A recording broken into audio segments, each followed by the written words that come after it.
আজকের এই ঘটনার পরে আমি মনে করি বাংলাদেশের মানুষ আবার ঐক্যবদ্ধ হবে। যারা এই ধরনের পরিকল্পনা করছে এবং এই ধরনের ঘটনা ঘটানোর দুঃসাহস দেখিয়েছে তাদেরকে খুব দ্রুত সময়ের মধ্যেই গ্রেফতার করে এই ষড়যন্ত্রের নেপথ্যের পুরো বিষয়টি উন্মোচিত করতে হবে জনগণের কাছে।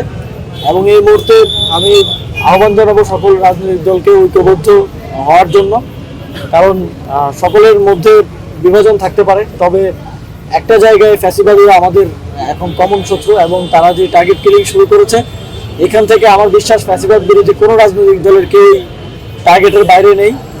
এই মুহূর্তে দলাদলি বিভাজন থেকে বের হয়ে এসে আমাদেরকে ঐক্যবদ্ধ হয়ে বাংলাদেশের জন্য, বাংলাদেশের স্থিতিশীলতার জন্য এবং আর যেন এই ধরনের ঘটনা না ঘটে সেটার জন্য কাজ করতে হবে। জুলাই গণঅভ্যুত্থানকে এবং বর্তমানে সকল রাজনৈতিক দল সহ অন্তর্বর্তীকালীন সরকার সহ আমাদেরকে ব্যর্থ প্রমাণ করার জন্য আওয়ামী লীগ সেই প্রথম দিন থেকে চেষ্টা করে যাচ্ছে, ফ্যাসিবাদীরা চেষ্টা করে যাচ্ছে। তারা বিপুল পরিমাণে অর্থ, অস্ত্র সহ নানা ধরনের বিষয়ের যোগান দিচ্ছে এবং এই ক্ষেত্রে তাদেরকে কোনো কোনো পরাশক্তি পর্যন্ত সহায়তা করছে। তবে তাদেরকে স্পষ্টভাবে আমি জানিয়ে দিতে চাই যে এগুলো করে কোনো লাভ হবে না, বরং বাংলাদেশের মানুষ আরও ঘৃণায় ফুঁসে উঠবে এবং তাদের যাও কিছু বাকি আছে তাও ধ্বংসপ্রাপ্ত হবে। শুধু ওসমান হাদি কিংবা আমাদের মতো যারা আমরা সামনে ছিলাম জুলাই গণঅভ্যুত্থানে সকলকে মেরে ফেললেও আওয়ামী লীগের বাংলাদেশে ফিরে আসার, বাংলাদেশে রাজনীতি করার গ্রাউন্ড আর কখনোই তৈরি হবে না।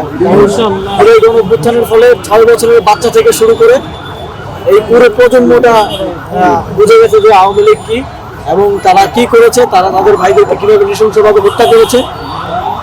এবং আজকের এই ঘটনার পরে আমি মনে করি বাংলাদেশের মানুষ আবার ঐক্যবদ্ধ হবে তাদের বিরুদ্ধে এবং সরকারের প্রতি আমার আহ্বান থাকবে একটা সুষ্ঠু নির্বাচন আয়োজন করতে হলে কোনোভাবে এইসব অস্ত্র এবং এই ধরনের আসামিরা যারা বিভিন্ন সময়ে জামিন পেয়ে বিভিন্নভাবে এখন বাইরে ঘোরাঘুরি করছে এবং আওয়ামী লীগের অনেককে অপারেশন ডেভিল হ্যান্ডের সময় গ্রেফতার করা হয়েছিল, হত্যা মামলায় গ্রেফতার করা হয়েছিল, তারাও নানাভাবে জামিন পেয়ে বের হয়ে এসেছে।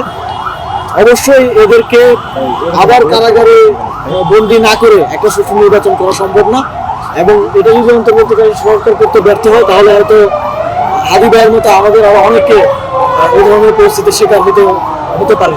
সর্বোপরি আমি আহ্বান করে বাংলাদেশের জনগণকে এই মুহূর্তে সবচেয়ে গুরুত্বপূর্ণ ঐক্যবদ্ধ থাকা এবং হাদি ভাইয়ের স্বাস্থ্য যেন ভালো হয়ে ওঠে সেই জন্য দোয়া করি।